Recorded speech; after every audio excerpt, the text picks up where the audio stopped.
The people of Ethiopia are so religious that you would be forgiven of thinking that they are zealots, but they are not. Their history is one of hiding and making sure that people are safe who are outside of their borders. Remember, this is at a time when war was everywhere and religions were fighting against each other all the time. Let's give an example. So let's take the people of Jewish faith. A lot of them would find themselves in trouble in certain locations, whether it be in Christian or Islamic nations. And so they would make their way into Ethiopia so they could continue their scholarly ways. This is only one of them. The second story we know, and this is why there's a lot of credibility to the story, is of the Muslims who moved into Ethiopia at the time, which eventually became Somalia, but Ethiopia at the time, and they formed their own clade, and then there was a second wave of Muslims who were kicked out of those territories, and again they took refuge in that place in Ethiopia. But there's also the Christians. Remember, there are some books in the Christian Bible that were not added into the Christian Bible, like the Book of Enoch. And recent conversations about the Book of Enoch has made me realize that I've never made a video about this, which is that the Book of Enoch is added into the common faith of Christianity in Ethiopia. But why?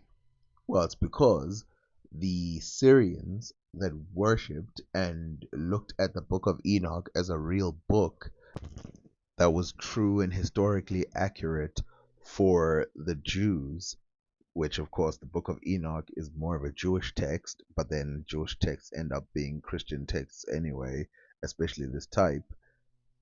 They realized that they were basically at risk. In fact, some people had already been taken care of who liked this book. Now, this book has stuff in here inside the book that it doesn't make people happy. I think one of them is this mention of details of mythological creatures. But think about the distance of travel from the Middle East all the way to Ethiopia, meeting a completely different people and resituating your life in those areas. Why is it that so many groups from around the world, even if we take the people who wanted to find Prester John, why is it that they always come to Ethiopia for help? Well, two things. And we've never gotten into the real kingdoms of Ethiopia, but two things. One, they were strong enough to defend their own borders. Two, they represented one of the biggest faiths in the world.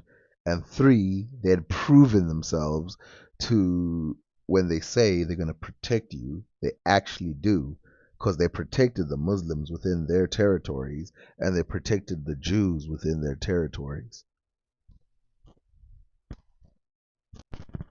King Azana is known as the first Ethiopian king to convert to Christianity, and obviously he comes in with, if you see there, the moon and the sun at the top, which was typical of the Ethiopians at the time. But remember, Ethiopians were very sympathetic to Jewish ways, and in fact they are Jewish. And so what made them switch to Christianity, some of the Jews switched to Christianity, well, it had to do with this religious tolerance again. They were so open minded that they could do something like this at the time. And they did it over and over again in other ways, because there's some people who converted to Islam within the territories. And even though they were fighting against the Muslims, they didn't kick them out of their own territories. Now, I know it's also contested when Christianity first came into the kingdom. It's been thought that two kings down, it might have been already introduced into their region, but I'm giving the typical date which is given. Now, there's many things you can say about the kingdom of Ethiopia at this time, or the Aksum, if you like, at the time. But the real thing that is a standout is how they could defend themselves. Remember, they were the kingdom that defended themselves even during the reign of the Europeans. They were the only kingdom not to be colonized in Africa. That's quite the achievement. So we're not talking about a very weak kingdom. In fact, we're probably talking about the strongest army to ever live in Africa, able to defend themselves against every single person. Now, for some of us, we might say, wait a minute, but he's only protecting Abrahamic faiths, or the Ethiopians are only protecting Abrahamic faith.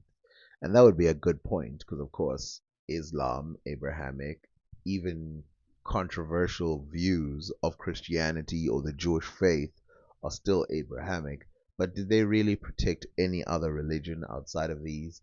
And of course, they had their little spats and fights against other religions, including Abrahamic faiths. So, how tolerant could they be? Well, most kingdoms, I mean, if you look at Africa today, a lot of the things that I'm talking about, the Ngisi and stuff like that, they're looked at as witchcraft and they're cast aside and they're not thought of as truly representing anything of a real faith as Christianity is thought to today. But well deep into the society of Ethiopia, and we see these strange symbols, African symbols. These symbols do not represent a fakeness. They do not represent people just trying to make art and stuff like that. And of course, a lot of people, when they always think like, where are the paintings and stuff from art? Well, here they are. Ethiopia's got a bunch of them. But going back to what I'm saying, so were they tolerant to other religions outside the Abrahamic faith? Well, we don't have to look too deep. I mean, I would say they were definitely tolerant of Hinduism when they came over, but one that is not Abrahamic are the African faiths, both Bantu, which remained Bantu. A lot of Bantus remained with their traditional religion for a long time, even though they were living in the Ethiopian regions. But the other one is the traditional Ethiopian religion, which was added for the most part to the religion of the time. I today it's not exactly part of the religion, but at the time it was added and respected.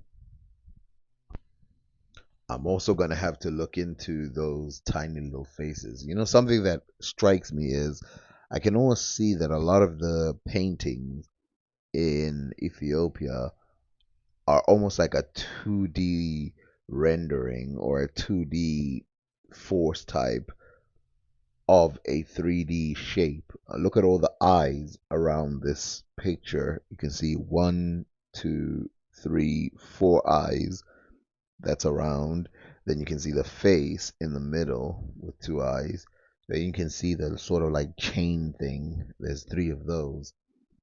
What are all these symbols? What do they mean? And remember, I showed a long time ago, maybe I should re-upload it. I showed that many symbols in Africa, they were not seen as symbols, but actually containing the magic inside, and that it's written down. If you can read Gairs, I cannot. The woman who was doing the thing could, and again, like I said, I could re-upload it. I mean, it's on the channel. Maybe I could link it at the bottom. But basically, that's it. The Ethiopians, for some reason, were very tolerant. I also need to do a lot more research on the military tactics on of Ethiopia because they defeated a lot of people in the Middle East that people don't talk about today. I mean, even later we heard from Al Masudi talking about how, the Persians had to step in to save some of the kingdoms that the Ethiopians had taken over, and that the people who were Ethiopians and, basically invented a lot of the religions around those regions were not only some of the most religious people they've ever met, but they were representatives of the ancient Egyptians, which was another religious thing. What are the secrets that hide behind these symbols? I need to know. I'm gonna need to do some research on that and get back to you guys. Like like I said, I studied a bit of those Zulu writing and the Zulu texts. I can't say a lot of people care outside of me, but I could share what I know about that. Oh yeah, by the way, I did like a lot of comparisons between Congo and the Zulus, but I don't know if anyone's interested in that. All this information is going into the vault and the box. So yeah, like, share, subscribe, and other things. Obviously, because I upload every single day, sometimes we're going to get a video like this that is a little more above it. It's not as direct about specific topics, but yes, this one is more about, you know, these kingdoms. And again, someone has to explain to me what the hell I'm looking at.